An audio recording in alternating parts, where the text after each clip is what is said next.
A Transgression by Anton Chekhov. Narrated by Damien Thorne. A collegiate assessor called Migev stopped at a telegraph post in the course of his evening walk and heaved a deep sigh.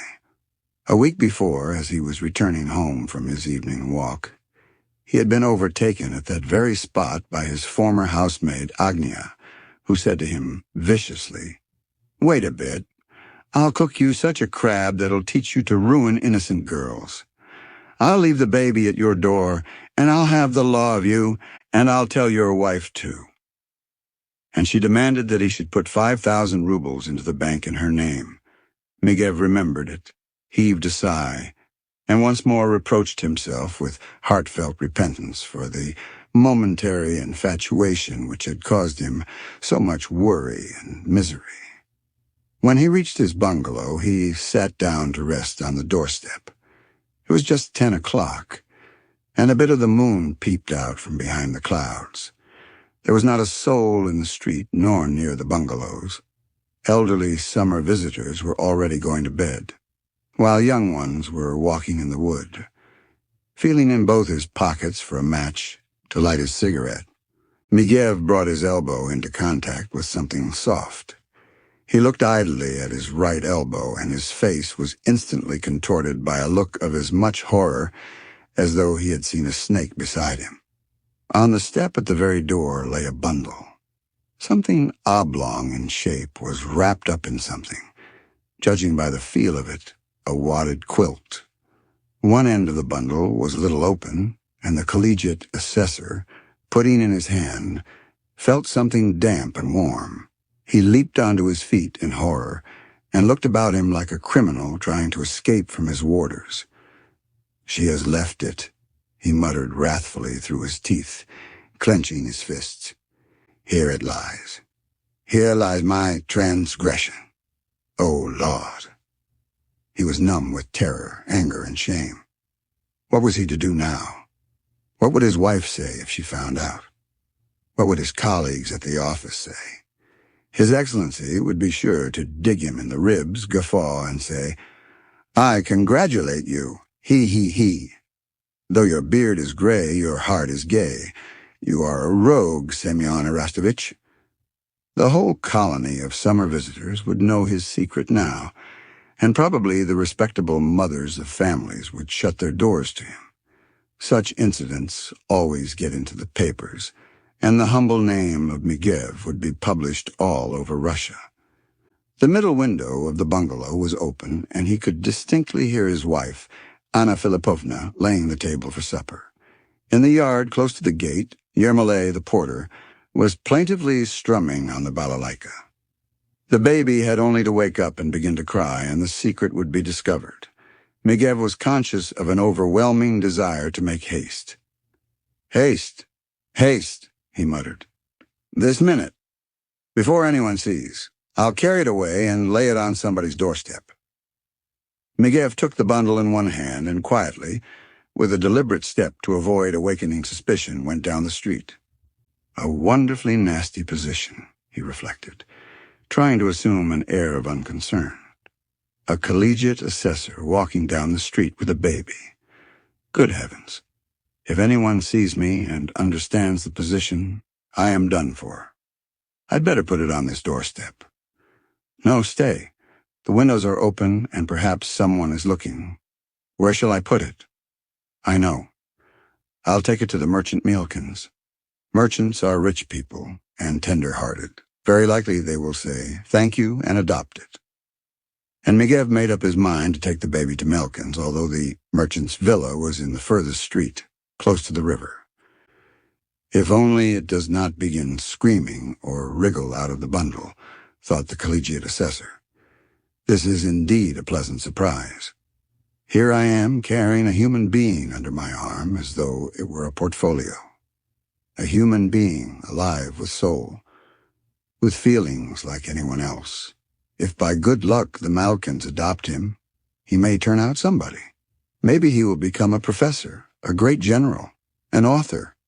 Anything may happen. Now I am carrying him under my arm like a bundle of rubbish, and perhaps in 30 or 40 years I may not dare to sit down in his presence. As Migev was walking along a narrow, deserted alley beside a long row of fences in the thick black shade of the lime trees, it suddenly struck him that he was doing something very cruel and criminal. How mean it is, really, he thought. So mean that one can't imagine anything meaner. Why are we shifting this poor baby from door to door? It's not its fault that it's been born. It's done us no harm. We are scoundrels. We take our pleasure, and the innocent babies have to pay the penalty.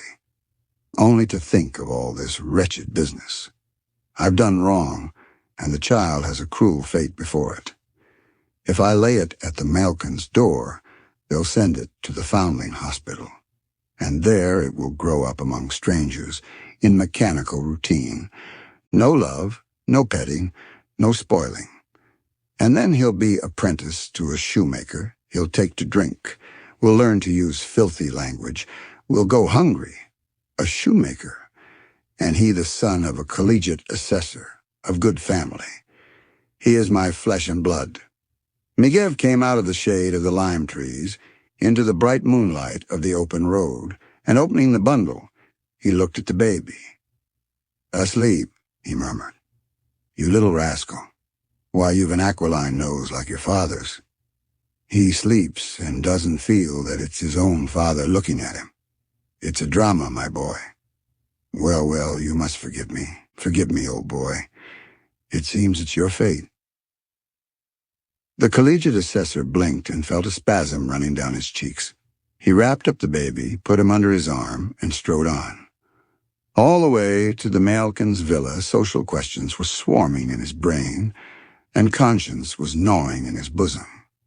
If I were a decent, honest man, he thought, I should damn everything, go with this baby to Anna Filipovna, fall on my knees before her and say, "Forgive me, I have sinned. Torture me, but we won't ruin an innocent child. We have no children. Let us adopt him. She's a good sort, she'd consent.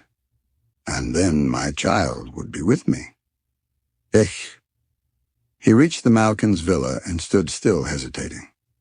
He imagined himself in the parlor at home, sitting reading the paper while a little boy with an aquiline nose played with the tassels of his dressing gown. At the same time, visions forced themselves on his brain of his winking colleagues, and of his excellency digging him in the ribs and guffawing. Besides the pricking of his conscience, there was something warm, sad, and tender in his heart. Cautiously, the collegiate assessor laid the baby on the veranda step and waved his hand. Again he felt a spasm run over his face.